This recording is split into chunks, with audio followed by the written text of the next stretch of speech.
because there's a lot of drama going on in New York right now as the Jets bench Zach Wilson and plans to start Tim Doyle on Black Friday after a dominating loss to the Bills. Now, Zach, where did it all go wrong for the Jets and Zach Wilson? When they drafted him? No, I'm kidding.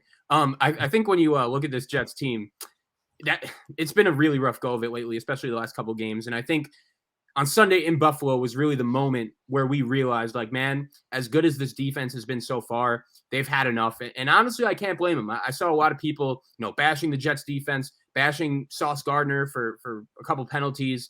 And honestly, man, I couldn't do it because this defense has played really good football throughout the first 10, 11 weeks of the season. And if I was on that unit, I would have had enough of this quarterback play in this offense too. And I think when you look at Zach Wilson, I almost feel bad for him because it was clear last year that his time with the New York Jets should have been over. Him playing and how poorly it went, it literally ruptured the locker room and it ruined everything. And we saw around this time last year as well just how much of a spark Mike White gave this Jets team and this Jets locker room before he got hurt. And I do think that when the Jets decided this offseason to go out and trade for Aaron Rodgers, that should have signaled the end of the Zach Wilson era in New York. There was literally no circumstance necessary to bring him back. And if you were to play him, like, I just don't think the Jets really and their brass really ever considered that happening. And that was a major mistake because when Aaron Rodgers went down, it's not like this happened recently, right? Zach Wilson has been the Jets quarterback since the first week of the season, and the Jets had so much time to possibly make another move, and they just didn't do it. And at this point, they deserve everything that's coming their way. And I'm not saying that going to Tim Doyle for this game on Friday against Miami is all of a sudden going to fix things. Like, he's not really an NFL quarterback. He's not an NFL starter caliber, but he has to be better than Zach Wilson. When you're an NFL quarterback and your offense hasn't scored a touchdown in 38 drives, like, what are we doing? Like, how is that possible in the year 2023? And I totally understand there are a lot of other issues with the Jets right now. Nathaniel Hackett, he has no business calling plays. He has no business being an NFL offensive coordinator. They don't have a number 2 wide receiver behind Garrett Wilson. There's still a lot of questions about Robert Saleh as a head coach and Joe Douglas as a GM. The offensive line, it's been pitiful. It's not a healthy unit right now. But at the end of the day, I do think that with just average, competent quarterback play, this offense would be better than what it is right now. And that's historically bad. And a move had to be made. There was another move today in the NFL where the Steelers, they decided to fire Matt Canada. And I felt like Mike Tomlin had a choice. He could either get rid of his offensive coordinator or bench Kenny Pickett, his quarterback. A change had to be made. And I think the same thing happened here with the Jets. They either had to bench Zach Wilson or fire Nathaniel Hackett. And Nathaniel Hackett, the only reason why he's here is because of Aaron Rodgers. So we know he's not going anywhere. Rodgers is going to be back under center maybe this year. So I'm still curious to see where he goes from here if the Jets continue to lose. But I just honestly think, man, Zach Wilson should not have been brought back this year. And if the Jets really did believe that bringing Aaron Rodgers in was going to help his development, they should have brought in at least a capable backup. Because Robert Saleh even said yesterday, where he thinks it went wrong is the fact that going into week 1, the plan was for the Jets to just redshirt Zach Wilson and for him not to see the field for the entirety of the season. But if that really was the plan, then you should have brought in a legitimate backup to ensure that was never even a possibility. Oh, baby. We about to get it in right now. Where did it all go wrong for the Jets? Listen, man, this is easy for me to remember because I remember being on the show when the Jets won a game in 2020 that they were not supposed to win against the Rams. Okay, they had only won one game prior to that game. The Rams obviously was trying to get up to win a championship, and they won that game. And I went on the show the following day, and I went on a rant. I said, why would you win this game? What is winning that game for pride going to do for you 2 to 3 years from now? And fast forward to right now, that pride has gotten them here with us talking about them moving on from Zach Wilson, okay, when they should have had Trevor Lawrence. But no, we wanted, we want to feel like a man. The demise of a man It's pride. That's what kills us off. It's the pride, okay? We got to stop that. They should have not won that game. They would have had Trevor Lawrence. Now, granted, I understand Trevor Lawrence is not who we pegged him out to be, at least yet, right? This generational prospect. But damn it, he's better than Zack Wilson, okay? And damn it, he's better than Sam Darnold. But no, you want to win that game? Fine. We all here. Okay, let's talk about right now. Fine. Let's get there. Because is Zack Wilson a bust? Yeah. I mean, he's gonna end up on Mount Bussamore with Trey Lance, Jamarcus Russell, Johnny Manziel. That's where you're gonna end up right there. Okay. But in reality, the Jets are gonna have to accept that they have continuously failed quarterbacks. Okay, they had drafted quarterbacks. Mark Sanchez, Gino, whoa, okay. Who am I missing here? I'm Sam Darnold, okay, and Zack Wilson. And they all were starters day one. You know? They was all starters day one. Okay? And they became a failed product of development. You know? And they have the worst play call in the league. Well, one of them. Okay, actually, they do now that Matt Canada got fired. Okay, and what the Jets need to do, before I get there, I do want to make one more comment because speaking of Nathaniel Hackett, who we all know is, terrible. Sean Payton was right about everything he said. Now we can still have questions and not like the fact that he was thrown under the bus, but everything Sean Payton said was correct. And now with a couple wins, in a row, Sean Payton took all that smack he want now. Before he was getting blasted. Now they won 4 straight. So we can start to see that light. Because as the Broncos going up now, the Jets are going down now. You see how the tables turn? So he was right about everything he said about Nathaniel Hackett. And we know the only reason why Nathaniel Hackett has a job is because of Aaron Rodgers. This is what the Jets need to do right now. Okay? And I'm going to actually give a solution. A lot of us like to talk about the problems, but we don't have the answers. Okay? We don't have the answers, Lil. I have the answers, right? What they need to do is take back this intel that Aaron Rodgers is giving them right now. They need to take their soul back from this guy. I'm not saying move on from Rodgers, okay? What they need to do by the time this video goes on YouTube tonight is fire Nathaniel Hackett's behind, okay? Follow in the footsteps of the Steelers firing Canada. Follow in the footsteps of the Bills firing Ken Dorsey. They need to fire Nathaniel Hackett right now. I don't care if Aaron Rodgers wants to play with Nathaniel Hackett. He's already on the team. You don't got to sell him no more dreams. He's already here. Okay? He's under contract. Okay? So I'm firing Nathaniel Hackett right now. Okay? That's what they need to do, number one. Number two is what they need to do. Okay? And this is future here because they don't got a present. Their season is a wrap. They're not going nothing. They're not doing nothing this year. Okay? They need to draft some offensive linemen that can protect Aaron Rodgers. Forget about this Devontae Adams theory that's circulating on the internet. Stop it, okay? We're not doing that right now. Y'all should not do that right now. What y'all need to do, okay? I don't care if Aaron Rodgers wants to play with Devontae Adams. I don't care if he wants to play with Brady, for crying out loud, okay? I don't care. What they need to do is draft an offensive lineman, okay? You may have to draft a few during the upcoming draft so they can protect Aaron Rodgers, okay? So he won't be calling plays from the sidelines. He will actually be on the field. And then number two, they need to draft a receiver. Okay? Or before they even draft a receiver, they need to draft a backup quarterback whom they can groom behind Aaron Rodgers for a year. That's what they need to do. And develop that guy properly.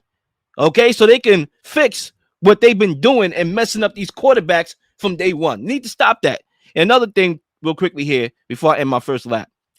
Listen, I hope Aaron Rodgers recovers from his injury. The league is in dire need of star power at the quarterback position with all these injuries going on. Joe Burrow out for the year. Deshaun Watson out for the year. All right. And who knows what's going to happen in the future, knock on wood. The league needs Aaron Rodgers back and healthy, okay, and fully healthy, ready to go. But what I would say about Aaron Rodgers, real quickly here, he needs to stop making everything about him. Because I saw a report before I got on the show saying that he has some level of guilt for the way how Zack Wilson's tenure ended with the Jets. Okay? And then he said something about he was supposed to redshirt behind me. We need to stop this madness because you was the one coming out here talking about you want to play 3 more years. So stop this madness. No 3 years is a daggone red shirt. That's a benching. So we need to stop that and making everything about him.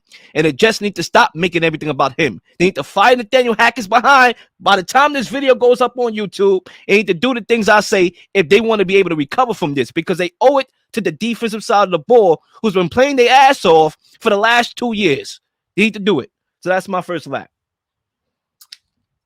So it's interesting. I think with the Jets, and the reason why I'm very fascinated by their decision making and what it's going to be going into next season is because as poorly as this season has gone, and I agree in the sense that, especially without Aaron Rodgers, like, yeah, Nathaniel Hackett is not it. But the reality of the situation is Nathaniel Hackett and hiring him, it's a big reason why Aaron Rodgers decided to come here. And I've heard a lot of people say too, like, oh, they should fire Robert Saleh. Oh, they should fire Joe Douglas. And it's like, for me, I don't necessarily see that happening by the time we get to next season, because as bad as this season has gone, I still feel like if Aaron Rodgers was healthy, there's a chance this Jet team would have been really good and it would have worked out. And I think a change had to be made, and that change was benching Zack Wilson at the quarterback position. And I don't think Nathaniel Hackett is going anywhere. So when you look at what this team is going to look like heading into next season, I think the only change is just going to be Zack Wilson is no longer going to be here. I think Saleh will be back. I think Joe Douglas will be back. I think Nathaniel Hackett will be back. And I think Aaron Rodgers will be back. And that's the thing.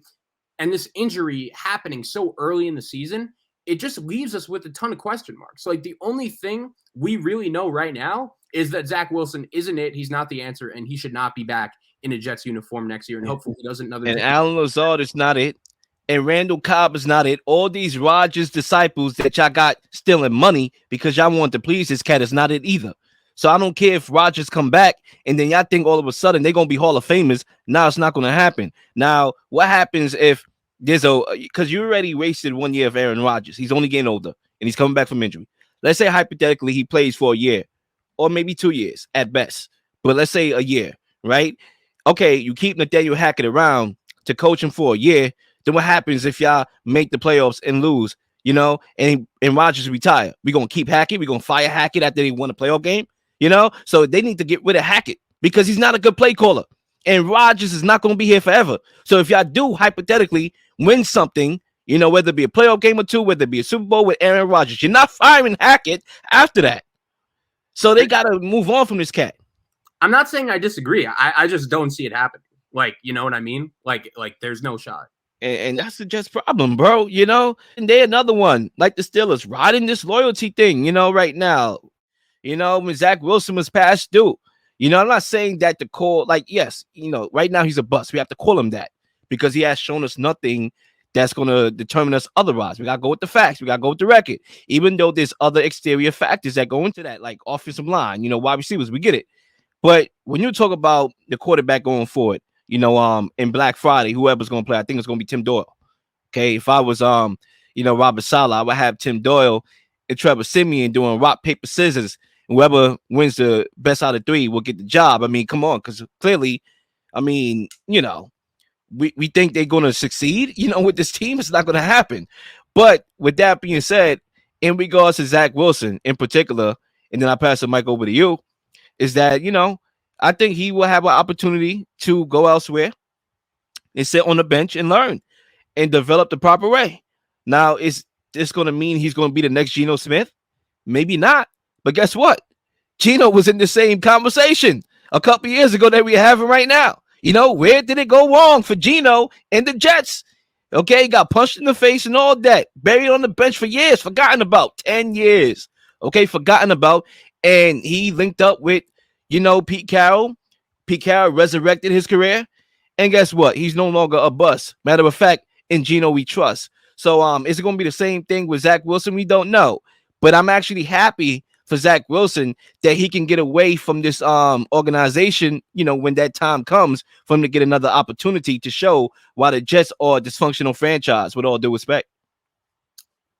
Yeah, I mean, the thing is with Geno, although his time with the Jets wasn't exactly great, I just felt like I saw more flashes. I know we look back now and say, wow, it's shocking what he did in Seattle and linking up with Pete Carroll and replacing Russell Wilson and leading them to the playoffs last year. But man, I got to be honest with you, Will, and of course, some of this falls on the Jets organization as well. But like really since they drafted Zack Wilson, I could only count on, maybe one hand how many times I've watched him and said, this guy actually looks like a legitimate NFL quarterback. And where the Jets deserve heat is they just let him go out there too long. I would have made another move for another quarterback as soon as the injury happened right after that Bills game. And I don't know why they didn't. Maybe it's just Joe Douglas trying to justify the pick. Maybe it's Woody Johnson saying we didn't want to admit we messed up. But I just feel like also if Robert Saleh knew his job was on the line by, keep trotting him out there and keep losing games, like I think he would have just benched him by now. But I don't think he's the one pulling the strings. And that's the thing that's really infuriating because he's the one watching the film. I feel like when he breaks it down, he says, man, instead of, planning the offense and trying to help this kid, I just wish my defense could go up against him instead of going up against some of the other great quarterbacks in the league, Jalen Hurts, Justin Herbert, Patrick Mahomes, Josh Allen. Like he has to know that this wasn't working, that he ain't it. And I just feel like if it was in his control, he would have made a move sooner. And that's my other question for you before we wrap. Like, how would you handle this? Would you bring back Robert Saleh next year? Do you have any confidence in him as a head coach going forward for this Jet team? It's a good question. I do think you have to kind of like bring him back. I do because of the unfortunate circumstances. We know he's a defensive guy, and his defense has been playing lights out the last couple of years. So it's not like it's a Brandon Staley thing where he's supposed to be good on defense and calling defensive plays, and then they suck. So he's doing his job to the best of his ability. We all know that he has a connection with the players. We saw that when he was a DC on the 49ers and how they gravitated around him. And we know that he's a player's coach and he has the backings of his players and he has the backings of, everybody else. So I just think when you're dealing with this situation, it's unfortunate. Aaron Rodgers' injury has a lot to do with it. Him getting hurt last year, I felt like they didn't have a lot of contingency plans around Aaron Rodgers. They just automatically thought that he was going to be healthy, and they had one of the worst offensive lines in football. He's 39 years old, basically 40. He's Moses right now in the NFL, and they just didn't plan that right. So that's more GM more than anything else. Bringing in Daniel Hackett, who clearly can't call plays. That's GM. That's nothing to do with Robert Saleh. Now, could we say that Robert Saleh was the one guy that was, supporting Zack Wilson? Sure. You could say that, but I think because of everything that has happened this year with the Jets, you're almost forced to bring him back next year and see what happens next year. Please like and subscribe for all the up-to-date content. You've been slinging shows left and right, slinging content left and right. Please don't miss anything. If you do, like, subscribe, leave a comment, leave a question, something you may want to answer, something you may have. All ideas are great ideas. Nothing's a dumb question.